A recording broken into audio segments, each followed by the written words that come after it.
Have you ever really, truly stopped to think about time? I mean, not just the clock ticking, but what it is. Yeah, its fundamental nature. Exactly.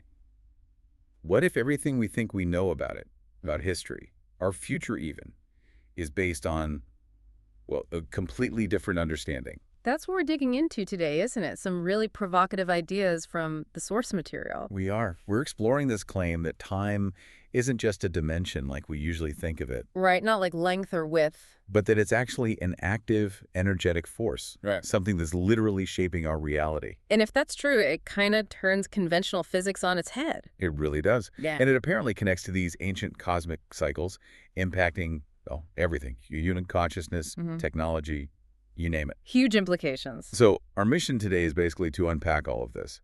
We'll look at time as this energetic pulse, trace our solar system's journey, and think about what it all means for where we're headed. Okay, let's dive in. So time itself, most of us probably think in Einstein's terms, right? Time is a third dimension alongside space. That's the standard view, yeah.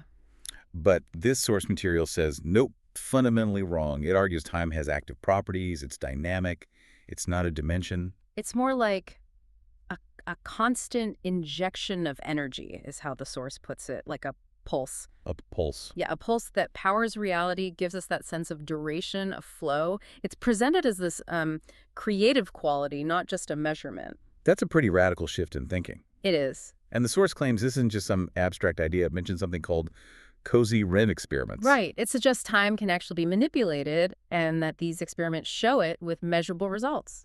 What kind of experiments? Well, the source is a bit vague on the who and the full details, but it mentions using things like bowls of water or mercury or lead weights, simple stuff, apparently, to demonstrate these dynamic qualities tangibly. Interesting. So manipulating time with bowls of water. Sounds strange, I know, but that's the claim that it's demonstrable. Okay. And this time stuff, as they call it, it works on a bigger scale, too. Absolutely. It's not just small experiments. The source says it operates at all scales, influencing galaxies, stars, planets, us, humanity, even the materium itself, which just means, you know, all physical reality. Yeah. So the implication is huge. If time is this active force, not a static dimension, well, it changes everything about how we see the universe working. It certainly departs from the physics I learned. So how does this energetic pulse idea connect to those bigger cosmic cycles you mentioned, our solar system's journey? Yeah, so the source talks about our solar system being on this epic 26,000-year trip around the galactic center. Okay, the precession of the equinoxes, that cycle. Exactly, but it describes the orbit as not perfectly round. It's elliptical, more like a comet's path, meaning we spend more time closer to the galactic center during that cycle than we do way out at the far end, the tail end of the orbit. Okay, and this great year, this 26,000-year cycle, it's not just about location. It has energy implications. Precisely. It's divided into two halves, roughly 13,000 years each. There's an ascending cycle moving closer to the center. Associated with a golden age, maybe? That's the idea. And then a descending cycle moving away, linked to an iron age. And these cycles directly map onto the ancient concept of the yugas. Ah, the yugas. Gold, silver, bronze, iron. Right. They're presented as direct expressions of where we are in relation to the galactic center's influence. Golden age, closest, maximum energy, Iron Age, or Kali Yuga. Furthest, minimum influence. And where are we now, according to this source? This is fascinating. It claims we just came out of the Iron Age, the Kali Yuga, only about 325 years ago. Really? Only 325 years? That's the claim. And that we're now in the ascending Bronze Age. This age is supposed to be 2,400 years long, so we've got over 2,000 years of it left to go. So ascending, meaning moving towards more energy. What does being closer to the galactic center actually do to us? Well, the source connects it directly to humanity's get up and go, our overall energy levels, our drive, and critically, our level of consciousness. Our consciousness changes. That's the idea. As we get closer to the center on this ascending path, humanity supposedly receives more and more energy at a consciousness level. Our awareness, our capabilities, they literally expand or contract depending on the age we're in. So history isn't just random events. It's tied to this cosmic energy level. That's a big thought. It reframes a lot, doesn't it? And if you look back at the Kali Yuga, that period furthest from the center, Yeah. the source depicts it as humanity's most dense period.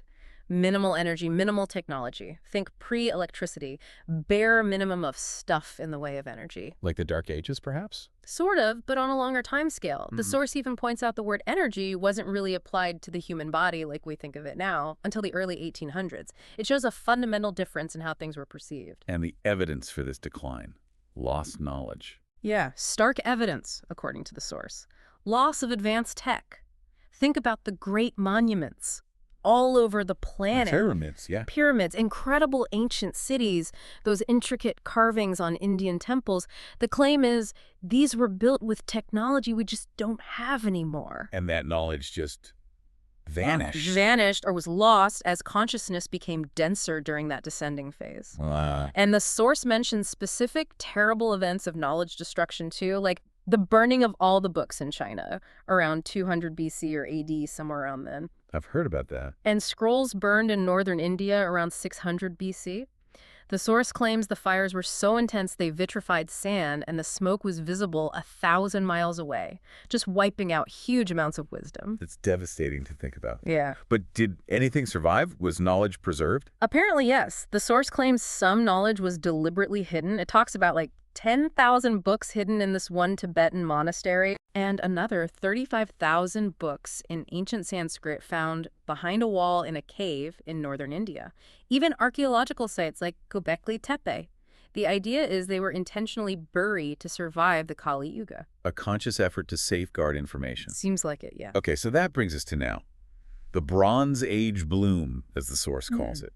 What's the proof we're out of the Kali Yuga? The source says there's definitive proof in our actions out here in reality. Just look around, it argues. Like what? Electricity, mass communications, science exploding in all directions, diversifying, just this explosion of new ideas, new thoughts. It's clearly a different energy than the Kali Yuga description. Yeah, things are definitely accelerating. But this explosion of ideas creates its own problems, right? Especially for systems built in the old ways, like education. How so? The source argues our school system is breaking down. Why? Because it's still trying to teach subjects, but now there are just more subjects than you can imagine. Information overload. Exactly. Traditional schooling just can't keep up with this exponential growth of knowledge. So what's the proposed solution then?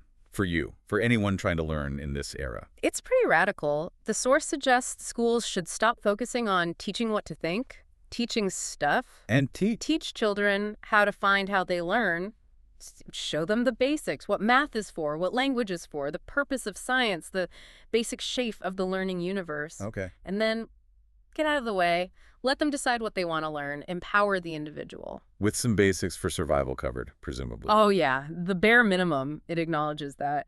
But the core idea is, in this age of information, you need to know how you learn best to navigate it all. Sharpen those learning skills. Makes sense. Learn how to learn. Okay, let's shift gears a bit. How do these cycles connect with older beliefs, religions, philosophy, even things like human sacrifice? Right. The source brings up something called the science, or Samkhya.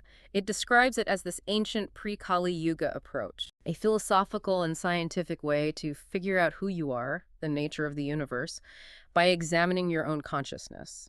It suggests maybe the Jain religion is an echo of this, possibly predating the Kali Yuga decline. So if Samkhya is pre-Kali Yuga, what about the religions we know today? Well, this is where it gets controversial. The source argues that all of the religions basically are artifacts of the Kali Yuga. All of them. That's the claim. It specifically says Judaism is a Kali Yuga thing, supposedly resulting from interactions with entities it calls space aliens, or L, Okay. and that Christianity arose just as we're getting into the Kali Yuga. Now, we have to stress these are the specific interpretations within the source material. We're just relaying its narrative, not endorsing these views. Understood. It's presenting them as products of that low-energy, dense period. Exactly. And it goes further, talking about a supposed 6,000-year-long battle against a group it labels the Kazarian Mafia. That sounds politically charged. It is, and again, this is the source's narrative. It claims warlike behavior wasn't natural initially, and that this group gained influence, allegedly controlling figures like Constantine. The Roman emperor. Yeah, who it claims froze Christianity into Catholicism around 325 AD, and later, Justinian, supposedly influenced through mistresses and drugs. What kind of drugs? The source mentions a specific plant from Persia, describing it as a mild hallucinogen, an aphrodisiac, and, quote, even more importantly, it's a hypnotic. Wow. Okay, so again, we need to be clear. These are specific, potentially controversial historical claims from the source we're examining. We're not verifying them, just reporting on the content. Absolutely crucial. Yeah. It's about understanding the source's worldview. And part of that worldview involves linking the Kali Yuga to some truly horrific practices. Like human sacrifice. Yes, it calls that one of the main horrific aspects of the Kali Yuga. It argues the original Samkhya idea of discipline and austerity got twisted into actual personal body sacrifice. How widespread was this, according to the source? It claims it peaked around 500 AD in Mesoamerica, suggesting truly staggering numbers, like sacrificing 1/4 to 500,000 people per year. That's almost unbelievable. It also points to sacrifice in the Old Testament and even interprets the Christian wafer and wine symbolically in this context. A very dark interpretation of that period. But did any counter movements exist? Practices that resisted this supposed Kali Yuga corruption? The source thinks so. It mentions the Kathori religion and shamanism as potentially preserving older wisdom. Wow. It connects them back to Samkhya, that original consciousness science, and also to the use of ecstatic drugs or hallucinogens, not for control, but for genuine consciousness expansion. It even suggests the Cathars migrated from India to Europe, carrying this lineage. Interesting. So bringing it all together, where does this leave us? What's the path forward now that we're supposedly in this upcycle, this Bronze Age? Well, the core idea is we're gaining back energy sources, both literally like power and also in terms of consciousness. It's the opposite of the Kali Yuga's decline, which the source colorfully describes as going from advanced energy down to just shoving grass in a cow's mouth. Okay, so more energy. Does that mean better electricity? Actually, no. Here's another bold prediction. The source says electricity has a limited use, and we will lose electricity as a primary energy source. Lose electricity, what replaces it?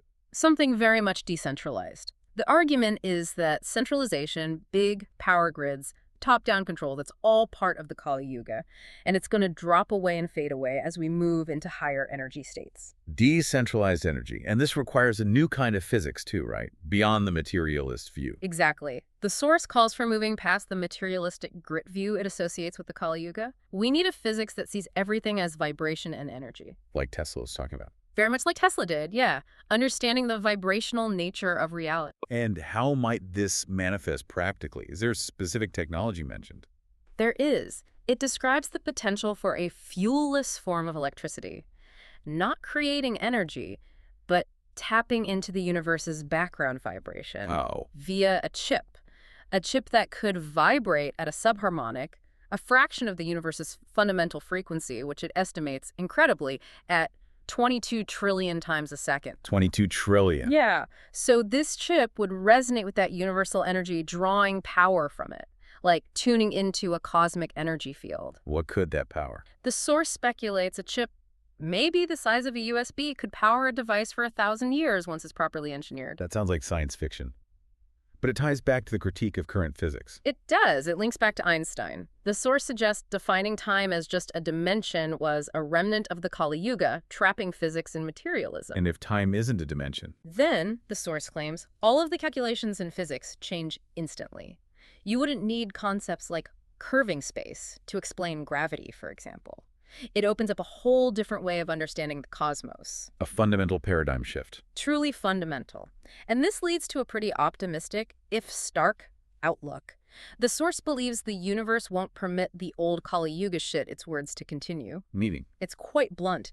It states, and again, quoting directly, the stupid are not going to come through into the coming Silver Age. It specifically says, Zionism is doomed, and these people are self-destructive. Okay, again, strong words and specific viewpoints from the source material itself. Very strong. And it's vital listeners understand we are reporting these claims as part of the source's perspective, not as established fact or our own endorsement.